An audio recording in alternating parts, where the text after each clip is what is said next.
الله أكبر الله أكبر الله أكبر لا إله إلا الله والله أكبر الله أكبر ولله الحمد الله أكبر الله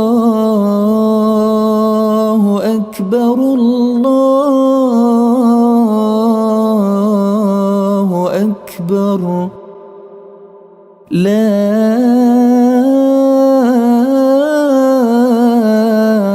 إله إلا الله والله أكبر الله أكبر ولله الحمد الله أكبر الله أكبر الله أكبر لا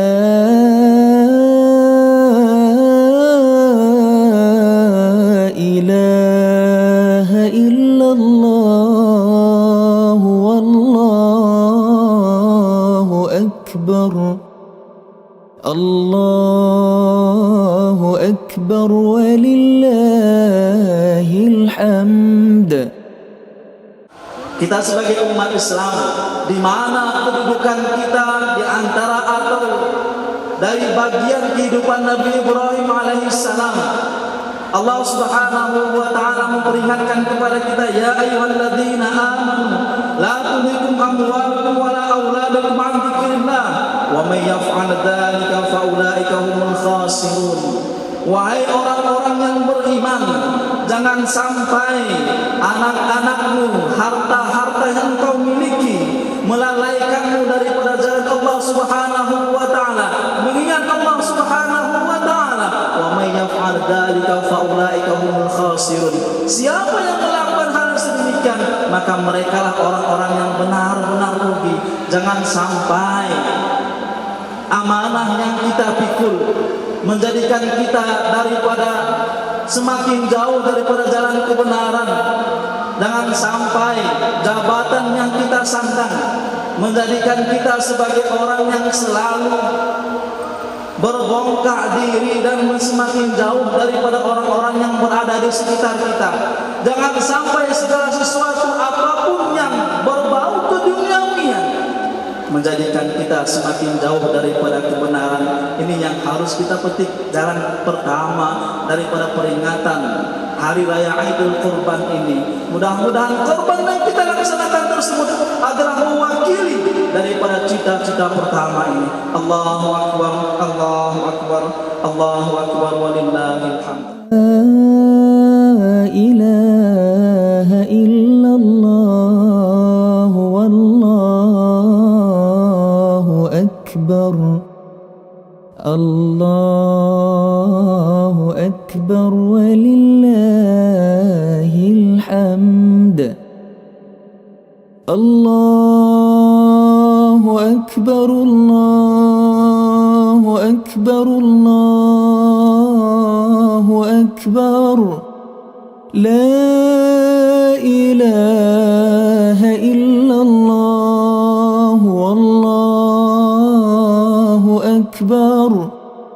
Allahu akbar walillahil hamd. Allahu akbar, Allahu akbar, Allahu akbar.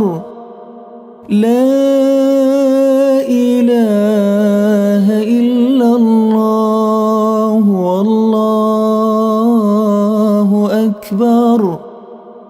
Allahu akbar walillahil hamd. الله أكبر الله أكبر الله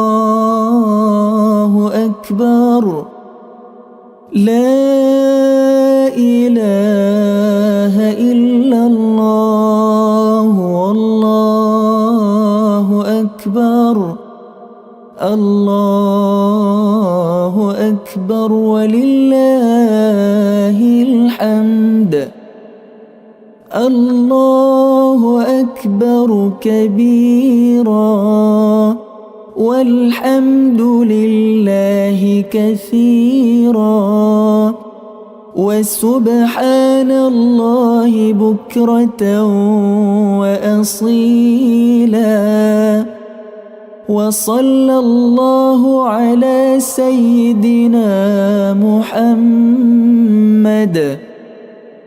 وعلى آله وصحبه وسلم تسليما كثيرا الله أكبر الله أكبر الله أكبر لا إله إلا الله والله أكبر الله أكبر ولله الحمد.